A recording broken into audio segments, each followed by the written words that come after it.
Welcome back to Sad Clan Outdoors. Today, I'm going to make a new feeder for the chickens because the current feeder I have is one of the ones that hangs. You've seen it on my prior videos. And they make a mess of it. They just kick it out of the bucket and everything. So I got these little feeder heads that are going to go on this barrel.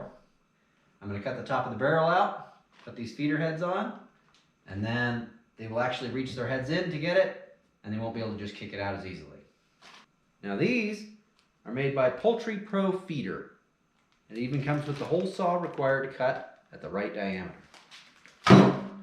These have an opening down the bottom and an opening for the chicken. The chicken head goes in here and they're able to peck through, but they can't kick all that back out and make a big mess of everything. Also, I've heard that pellet feed, a lot less likely to be kicked out because it's a little heavier. We'll try it. I'm going to start by cutting the lid off of this. Alright, so the barrel I'm using has a sealed top because it was made for liquid. So I'm just going to cut this top off. I'm going to get a metal lid for it that I can get on Amazon. Show to y'all later. But I have to cut the top out. So once I cut it out, I'll deburr it so I don't get any of the plastic chunks into the feed. And then I'll be able to fill this entire thing up with feed. I will probably only fill it up halfway.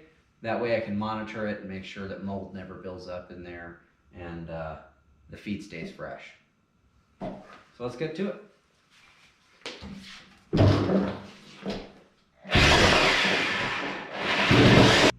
So we've got our top cut off.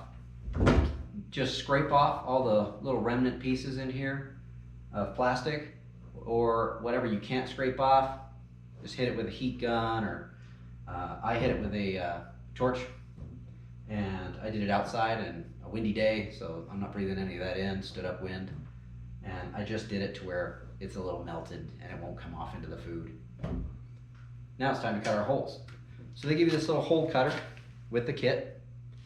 Now I'm only doing 3 because it's going to be in a 90-degree corner of the fencing, so I just need 3 access points. Let's get to it. Okay, I got 3 holes at the bottom. That'll be sufficient. I didn't do it in any particular spacing. I did leave a little base from the bottom so that they can't just kick out any of the food. And let's put on the next part. So here we have the next part.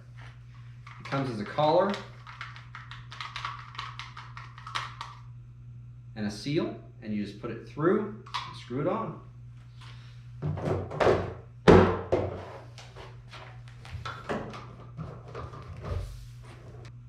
Okay, now we have it.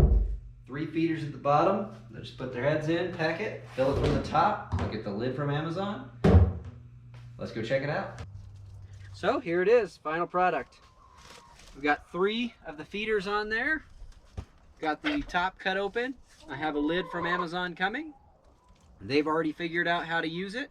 I'm getting a lot less spillage around the edge. I used the pellet feed as well. A lot heavier. A lot less messy apparently. It's definitely working out.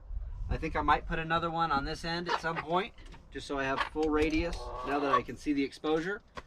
And I think it's going to work out really well. Tune in next time. Again, don't forget to like and subscribe.